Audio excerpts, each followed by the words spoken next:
नमस्कार, मैं पंकज दुबे और आप देख रहे हैं सागर टाइम्स न्यूज। दमोह जिले से ब्रेकिंग न्यूज आ रही है। दरअसल सागर संभाग के दमोह जिले का मिशन हॉस्पिटल जो पिछले कुछ समय से चर्चा में बना हुआ है, क्योंकि यहाँ पर डॉक्टर हैवान बन गया था।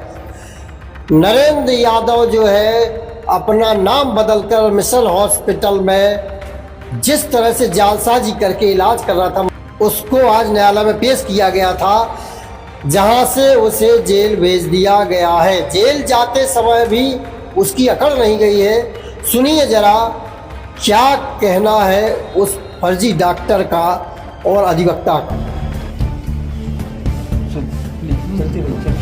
डॉक्टर साहब 9 हत्याओं का 7 हत्याओं का आरोप है आपके ऊपर।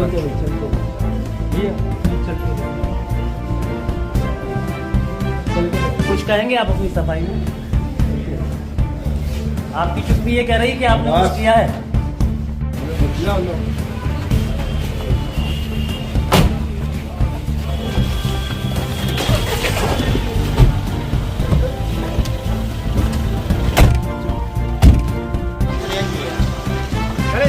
पीछे आ जा आराम से, बिल्कुल आराम से। डॉक्टर अपने बचाव में कुछ कहेंगे आप? कह दीजिए कुछ। आपकी चुप्पी बता रही है कि आपने कुछ किया है।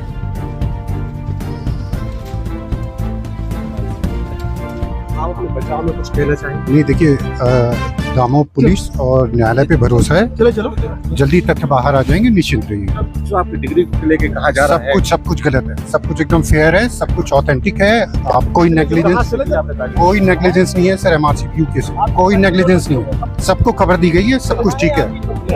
विदेश में सर। चलिए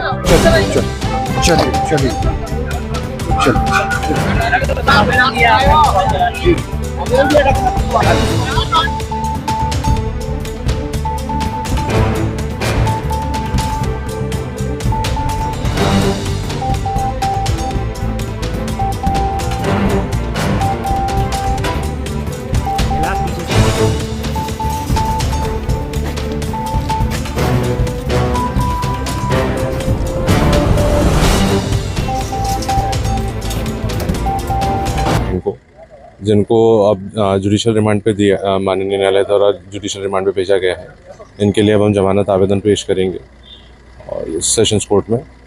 बस यही अभी आगे की हमारी कार्रवाई रहेगी। कोई आवेदन दिया है? हाँ जी, कोई आवेदन दिया था?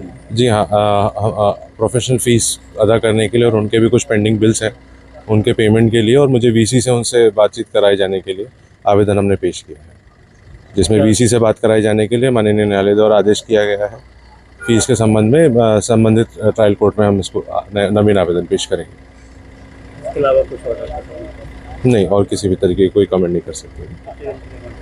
हाँ जी, 1-5 तक। कोतवाली पुलिस के द्वारा डॉक्टर N. जॉन केम को 10 दिन की पुलिस रिमांड पश्चात प्रस्तुत किया गया और 1/5/2025 तक का GR उनके द्वारा मांगा गया, जो माननीय न्यायालय द्वारा प्रोसिक्यूशन के तर्कों से और पुलिस के तर्कों से सहमत होकर 1/5 तक का GR जो स्वीकृत किया है। इस बीच में डिफेंस अधिवक्ता का एक आवेदन मूव हुआ। उनका ये कहना था कि हमें वीडियो कॉन्फ्रेंसिंग के माध्यम से मिलने का आदेश माननीय न्यायालय द्वारा दिया जाए, जिस संबंध में न्यायालय ने ये कहा है कि जेल मैनुअल के हिसाब से जो नियम होगा उस हिसाब से आपको मिलने की अनुमति रहेगी। और तत्पश्चात 1/5 के पश्चात यदि हमें जो अभी तक के तथ्य जो विश्लेषण में निकल के आए हैं, जो हमें डॉक्यूमेंट्री दस्तावेजी साक्ष्य जो प्राप्त हुए हैं, प्लस कुछ इलेक्ट्रॉनिक एविडेंस जो प्राप्त हुए हैं, इनमें क्योंकि अभी सत्यता की जांच होना है और बीच में हमें कभी भी यदि ज़रूरत पड़ेगी आरोपी की, तो हम फिर से, अभी हमारे पास 5 दिन का समय है, फिर से हम PR ले सकते हैं। मोबाइल चलाने की भी अनुमति मांगी?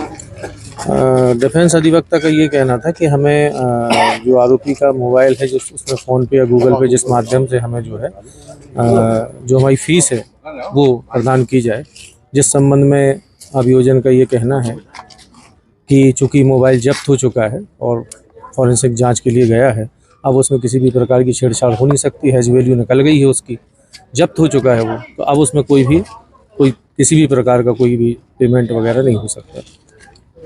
और संबंध में ये भी है कि अब चूंकि संबंधित कोर्ट इस संबंध में आदेश देगा, जो ट्रायल कोर्ट है।